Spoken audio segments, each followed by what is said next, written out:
The US has questioned the Zimbabwean government's failure to implement recommendations of the Callum-Motlanthe Commission, which conducted an inquiry into the gunning down of several people in Harare soon after the 2018 general elections. In separate tweets, the U.S. Embassy Harare noted that 3 years have passed following the killing of unarmed Zimbabweans by state security agents, but no action has been taken by the government to implement recommendations of the commission. Today marks 3 years since the Motlanthe Commission issued its report calling for Zimbabwe's government to hold its security forces responsible for killing and injuring civilians for exercising their right to demonstrate. When will there be accountability? In other tweets, the U.S. Embassy Harare noted that 20 years ago today, the U.S. Congress passed the Zimbabwe Democracy and Economic Recovery Act, ZDERA. ZDERA remains the foundation of U.S. policy toward Zimbabwe until the law's reform provisions are met.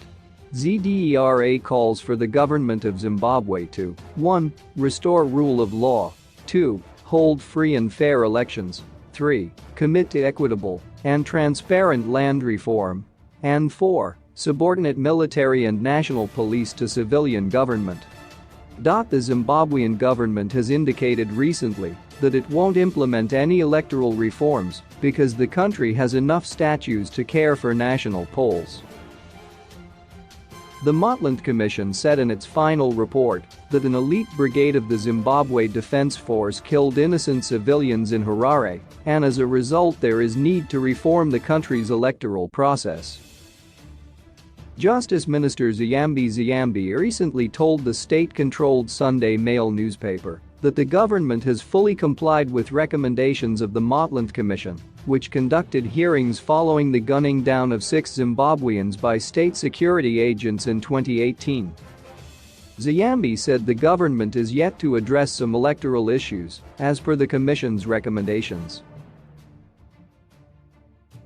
The Commission recommended the compensation for losses and damages caused, including in particular, support and school fees for the children of the deceased, promotion of political tolerance, and responsible and accountable leadership and citizenry, electoral reforms including the development of information communication technology, ICT, to, among other things, enhance the transparent and expeditious announcement of election results, the enforcement of law and order, in order to ensure that the events of the 1st of August 2018 are not repeated, accountability in respect of the alleged perpetrators, and nation building and reconciliation, including an initiative for the Commission established that the demonstrations were incited, pre-planned and well organized by the MDC alliance. The particular circumstances prevailing on the day justified the deployment of the military to assist the police in containing the riots, and 6 people died and 35 were injured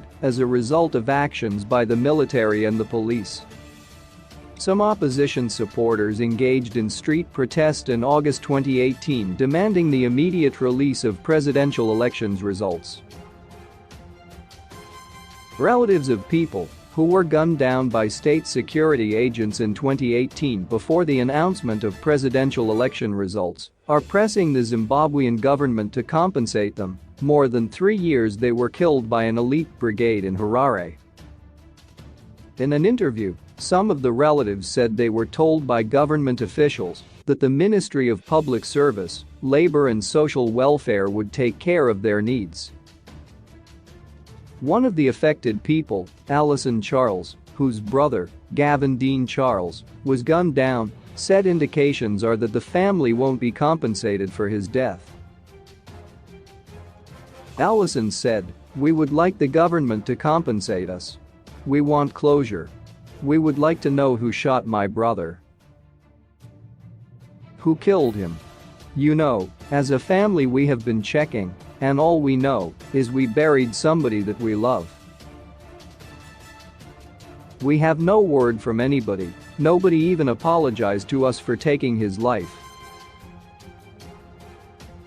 Some affected families also expressed the same sentiments, saying the government is not forthcoming with any kind of help.